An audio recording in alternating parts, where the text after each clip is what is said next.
¿Qué tal amigos de Steelers MX? Bienvenidos de vuelta al canal. Nos encontramos nuevamente en esta sala llena de eco. Siento que me paso prometiendo cosas, pero los micrófonos vienen en camino, se los prometo. No ha sido tan sencillo, honestamente. Pero bueno, ya sucedió el draft. Los acereros de Pittsburgh han elegido a sus hombres que se integrarán al roster de cara al Rocky Minicamp y con miras al viaje a la Trow para el campamento de entrenamiento. Estaré analizando en este video muy por encima, les advierto, las principales virtudes, carencias de estos jugadores. Mi plan es en días que vienen estar metiéndome más a fondo en cada uno de ellos para que ustedes también los conozcan. Y hoy fue un lunes de bastante movimiento en la ciudad del acero, empezando por la triste noticia de Ryan Watts, que pues se ve forzado a retirarse. Ustedes recordarán, él es una selección de sexta ronda el año pasado, en el tercer partido de pretemporada en Detroit, intentando hacer una tacleada, se lastima el cuello. Pueden ustedes ir a ver la imagen si quieren en YouTube, les advierto que es bastante fuerte. No sé a quién le escuché, me gustaría darle el crédito, pero verdaderamente no recuerdo. Al parecer ya estaban cerca del medio tiempo y los acereros pidieron un tiempo fuera que quizá no era tan necesario y en la siguiente jugada sucedió lo que sucedió. Ustedes dirán destino, bla, bla, bla, yo no creo en esas cosas, simplemente pasó y listo. Es triste y bueno, le deseamos lo mejor. Hay tipos que han encontrado su camino después de ello. Obviamente duele muchísimo porque no puede cumplir el sueño de jugar oficialmente en la NFL. Era alguien de quien se hablaba muy bien en el campamento de entrenamiento pasado, que contaba con las herramientas y la versatilidad que tanto le gusta a Mike Tomlin. Ahora, pues, tendrá que ver el presente y hacia el futuro, ¿no? Ni modo a levantar la cara y pues desde acá le mandamos un abrazo. Segunda noticia, Montravius Adams está fuera de los acereros de Pittsburgh, esto lo reporta Adam Schefter, si no me equivoco. Un tipo que se volvió prescindible después de que los acereros lo invirtieron tanto a la línea defensiva, tanto en la agencia libre como en el reciente draft. Veterano que no tenía mucha producción estadística, pero ciertamente un jugador bastante valioso para aquellos que pues sabemos observar el fútbol americano y no nos guiamos tanto por presiones y todas esas estadísticas que se ha decidido inventar Pro Football Focus o Reference o no sé cuál sea para ser relevantes. Alguien que tuvo una primera mitad de temporada 2023, perdónenme, muy buena. En 2024 ustedes recordarán, tuvo esa captura, creo que la única que genera con Pittsburgh en la semana 1, después se lesiona, no vuelve a ser el mismo. Se ahorran los acereros poquito más de $2 millones con su salida, mismos que utilizan para firmar a Robert Woods, que llega en contrato por un año, en la edición anual de Tráeme al receptor que ya haya pasado por los Rams. Lo vimos con Van Jefferson, con Allen Robinson, ahora se integra Woods, que pues es alguien que va a la baja, ya veteranísimo, no tuvo ni una sola recepción de touchdown la temporada pasada, si no me equivoco fueron 40 recepciones o menos. Y es alguien que te va a aportar muchísimo en el sentido de una presencia veterana en el roster, no sé qué tanto pueda hacer ya sobre el terreno de juego. Y la última, que es muy curiosa, Mike Sullivan ha dejado su puesto de una especie de asesor dentro de la ofensiva de los acereros de Pittsburgh. El entrenador de quarterbacks, después una especie de coordinador ofensivo interino después de que corrieran a Matt Canada junto a Eddie Faulkner. Y es curioso porque en noticias que no le interesan a nadie más que a mí, los Pingüinos de Pittsburgh, el equipo de hockey de la ciudad, también le dio las gracias este lunes a su entrenador de toda la vida, Mike Sullivan, del mismo nombre, que los llevó a 2 campeonatos de la Stanley Cup con pues, jugadores de la talla de Sidney Crosby, Evgeny Malkin, bla, bla, bla. De hecho, en otro dato que solo me interesa a mí, creo que los Pingüinos de Pittsburgh, Evgeny Malkin, Sidney Crosby y Chris Letang han jugado 19 temporadas consecutivas juntos y ese es un récord absoluto de las ligas mayores en los Estados Unidos. Si algo sirve eso, bueno, los dos Mike Sullivan se fueron hoy al parecer, aunque se reporta que el nuestro, el de los acereros de Pittsburgh, ya estaba dado de baja desde hace algunos días en el staff de coacheo de los acereros de Pittsburgh. Alguien que fue coordinador ofensivo ya en algunas paradas en la NFL, como Tampa Bay y los Gigantes. Recibió algunas entrevistas recientemente, no se quedó con el puesto y buscará otra oportunidad en alguna de las muchas aduanas que tiene esta liga. Ok, amigos, el draft. Yo estaba un poco nervioso, no les voy a mentir, porque se decantaran por Shedeur Sanders. Al final de cuentas habían mostrado cierto interés, que no sé si fue genuino en él. Se deslizó hasta el pick 144, donde los Cleveland Browns hicieron lo que los Browns hacen. Y bueno, nos libramos de ello, ya no le dediquemos tanta atención a este hombre que le gusta mucho. Pittsburgh se decide por Derrick Harmon, que Omar Khan dijo era uno de los tipos que si estaban disponibles no nos íbamos a mover, fue el caso. Mike Tomlin calificó la necesidad como de urgente en la línea defensiva. Y acá hay una...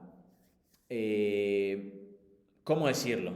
A ver, el juego de Baltimore de postemporada claramente afecta a lo que los acereros de Pittsburgh estaban haciendo. Te corre 299 yardas el equipo emplumado, un récord para ellos, un récord negativo para tiempos temporada, y lo que decide Mike Tomlin desde ese momento es: esto no me va a volver a suceder, y vamos a emplear un poco la fórmula de los Philadelphia Eagles. Yo les decía después del Super Bowl, es momento de ir por un tackle defensivo en la primera ronda, no hay más, y ha sido el caso. Es el primero que se selecciona en la vuelta inicial, desde que curiosamente tomaran a Cam Hayward, que ahora fungirá como una especie de maestro para un Harmon que lamentablemente pierde a su madre horas después de que sucediera el draft. Por lo menos la señora se llevó la buena noticia, ¿no?, de que su hijo había sido tomado en la primera ronda y que cumpliría su sueño de jugar en la NFL. Ahora, Harmon tiene muchas armas, es muy versátil, es alguien que jugó en un sistema muy parecido al de la NFL en Oregon, recordando que él estuvo en sus primeras temporadas colegiales en Michigan State. Tomó la difícil decisión de transferirse, alejarse un poco de su madre, para cumplir su sueño de llegar a la NFL, y ahora lo ha logrado. Tendrá que pulir muchas cosas, claramente, pero es alguien que seguramente aportará desde los primeros días.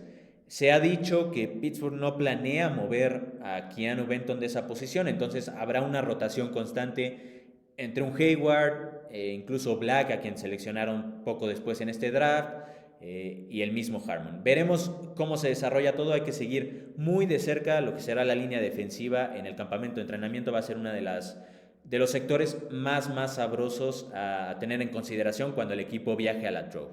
Y en la tercera ronda llegó Caleb Johnson, corredor procedente de los Iowa Hawkeyes, recordando que no teníamos esa selección de segunda vuelta por la adquisición de DK Metcalf.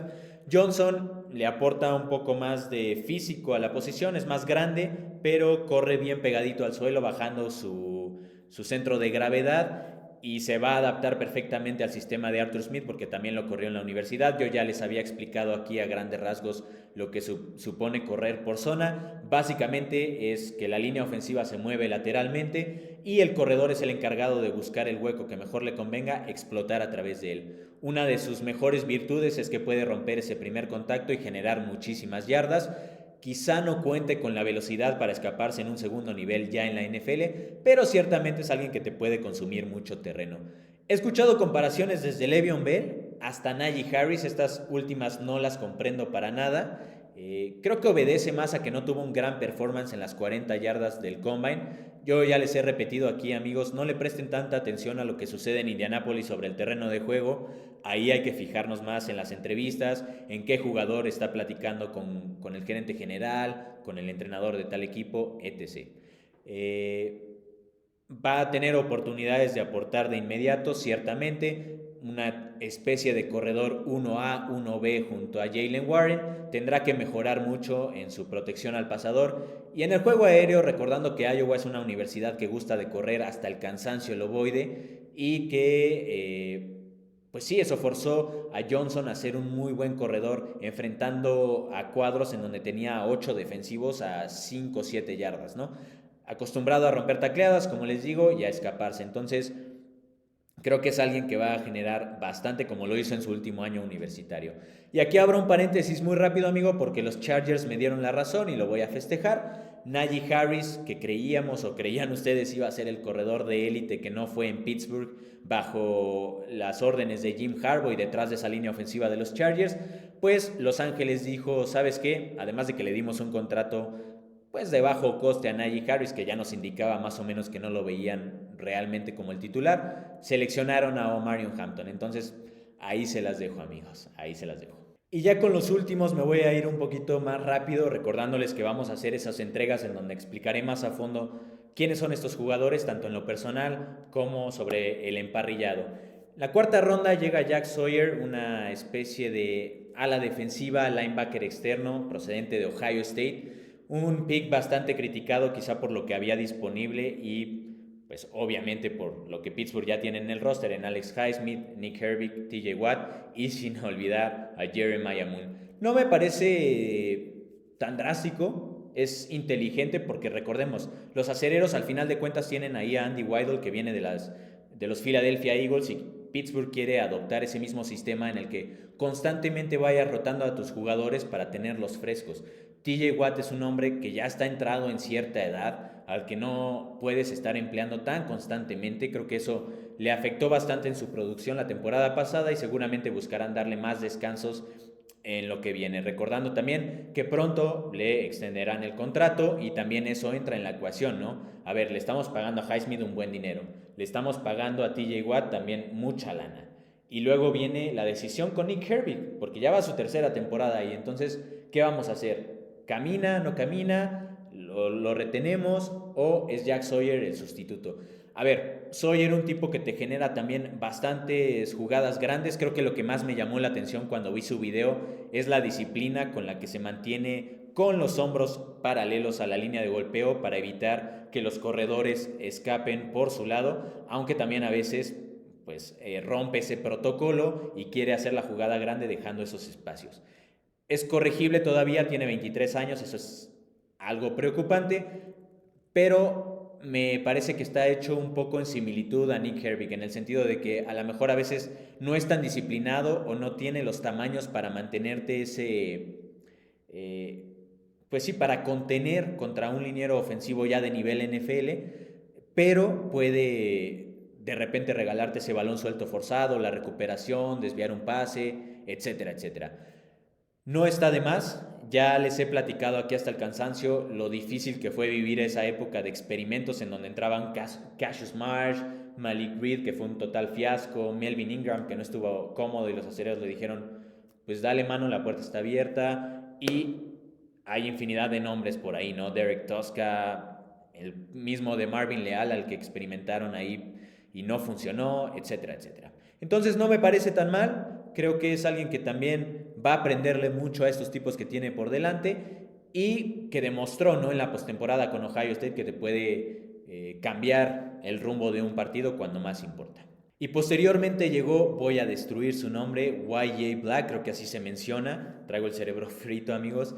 Es alguien que los acereros ya conocían porque habían invitado en una de estas visitas de los top 30. Vuelven a escarbar en la Universidad de Iowa para hacerse con los servicios de este liniero ofensivo cuya comparación se vale, sería Casey Hampton, quizá no tan un tackle nariz a la vieja usanza, pero ciertamente un hombre que vas a mantener en el centro de tu línea defensiva para que mantenga entretenidos a dos linieros ofensivos mientras los demás lucen. Una especie de Montravius Adams, si así lo queremos ver, no te va a generar tantas estadísticas, pero, y ese es un importante pero, porque no perdamos de vista que es una selección de quinta ronda, si se hace con un puesto, va a ser muy importante ver, y esto desde el campamento de entrenamiento, los acereros de Pittsburgh nos pueden decir una cosa en estos momentos. Nosotros ya veremos si es cierto que Keanu Benton va a fungir como otra especie de tackle nariz, tackle defensivo, o si lo van a mover más. Yo lo que le tengo un poco de miedo, honestamente, es que se convierta en el nuevo de Marvin Leal. Un tipo con mucha versatilidad, pero al que no le encuentras una posición estable en donde se pueda desarrollar y que no termina por explotar su potencial. Ahora también recordemos esto. Cam Hayward ya no va a ver tantas oportunidades por un proceso natural de la edad y que tarde o temprano verá una baja en su juego. Entonces es bien importante seguir de cerca lo que Black pueda hacer en estas semanas que vienen y obviamente en la pretemporada, y si se queda en el equipo, qué tantas oportunidades recibirá una vez ya se ponga serio el asunto. Ahora, en la sexta ronda viene Will Howard, que me encantó esta selección porque ya por fin tenemos 3 mariscales de campo en el roster a espera de lo que decida el patrón. Un tipo muy inteligente que fue incluso reclutado por estas escuelas de la Ivy League, Harvard, Princeton, bla, bla, bla, las que mi cerebro jamás tendría acceso. Claramente me dobletea, tripletea la inteligencia Howard. Y lo vimos en esos videos que filmó con John Gruden, que si no los han checado yo los invito a que lo hagan. Están en inglés, pero nos da una muy buena perspectiva de lo que es el cerebro de este tipo. Alguien que claramente está listo para comandar una ofensiva, entender el playbook, llevar incluso sus propias jugadas. En el colegial es muy común el típico aplausito, 2 aplausos, me centras el balón, o 1 aplauso, me centras el balón. Y no es lo mismo eso al famoso conteo, ¿no? Y la variedad de tonos que le das a tu voz, el entender las defensivas, saber leerlas antes de que se saque la jugada, después de... Y esto lo ha hecho muy bien Howard, lo vimos en el campeonato nacional contra Notre Dame, en donde pues estaba distribuyendo el balón de manera perfecta, tiene mucha precisión. Si no me equivoco, en su última temporada con los Buckeyes completó el 73% de sus pases. Creo que fueron más de 4,000 yardas, 35 pases de anotación, solo 10 intercepciones. A la Tom Brady, proporciones guardadas, entiende que si la jugada larga no está ahí, yo puedo ir con mi check down a 5 yardas, mi corredor aquí en el flat, no pasa nada. Mientras yo siga completando pases y generando jugadas positivas, no va a suceder nada. Y es lo que vemos constantemente con los jugadores grandes en cualquier deporte que ustedes me digan, ¿no? A veces llega a ser aburrido porque es tan constante que no hay ese elemento de lo impresionante. Simplemente hacen lo que deben y listo. Will Howard tiene mucho potencial, obviamente se desarrollará detrás de Mason Rudolph y me quiero imaginar que de Aaron Rodgers. Y como dato curioso, pues compartió universidad mientras estuvo en Kansas State, porque ahí empezó con Skylar Thompson, que es otro de los brazos con los que Pittsburgh llegará al campamento de entrenamiento. Y ya finalmente, hacia las rondas finales, amigos, llega Carson Brunner, que sí, ustedes ya lo saben, es hijo de Mark Brunner, a quien los acereros de Pittsburgh seleccionaron hace 30 años, un ala cerrada relativamente productivo que estuvo 7, 8 temporadas, incluso 9 con los acereros de Pittsburgh. Él es un scout curiosamente de esa zona del país y es un pick muy a los acereros de Pittsburgh, muy a lo Mike Tomlin, en el sentido de vamos por los hermanos, o vamos por el hijo de, o vamos por, ya sabes, Connor Hayward, los Herbig, todo lo que ya conocemos y que incluso Mike Tomlin se ha atrevido a hablar públicamente al respecto. Bueno, un tipo que seguramente se desarrollará en equipos especiales, generó bastante en la Universidad de Washington en un año en el que fue titular, quizá un reemplazo para Tyler Matakevich, veremos, estará compitiendo con Mark Robinson por esa posición y verá muy poquitos snaps en la defensiva. Si le puede sacar 3 o 4 años a este tipo, ya es una ganancia. Y por último, llegó Ken, se me está olvidando el nombre, perdónenme, voy a sacar acá el acordeón. No les miento, traigo el cerebro frito, he trabajado 10 días seguidos, no es pretexto. Dante Ken, perdónenme, de la Universidad de Central Michigan, que nos dio a Antonio Brown en su momento. Creo que nadie lo tenía en el radar, les mentiría ahorita si les digo cualquier cosa de él, más allá de que es alguien también con virtudes en equipos especiales. El round 6 y 7 le pertenecen a Danny Smith y a Mike Tomlin, que gusta tanto de estos tipos que pueden aportar en equipos especiales e irse desarrollando ahí. Es curioso su caso porque o te genera una jugada grande a la defensiva, ya sea un pase desviado, quizá una intercepción, o le completan lo que sea. Entonces es una especie quizá de Daron Bland. Ustedes recordarán que con los Cowboys en esa temporada que fue la 2003, que regresó 6 intercepciones a la zona de anotación, pero también le completaban todo. Bueno, yo lo compararía quizá con él, ¿no? A ver, no sé quién es en este momento, tendría que revisarlo más a fondo. Estuve en cobertura en mi trabajo en un torneo de golf, amigos, no pude revisar mucho del draft, pero me daré a la tarea, escribiré al respecto. Voy a estar también ya escribiendo más seguido, los invito a que revisen el blog, por favor, también me ayuda mucho. Y bueno, déjenme sus comentarios como siempre, suscríbanse, compartan, comenten. Nos vemos muy pronto en la próxima y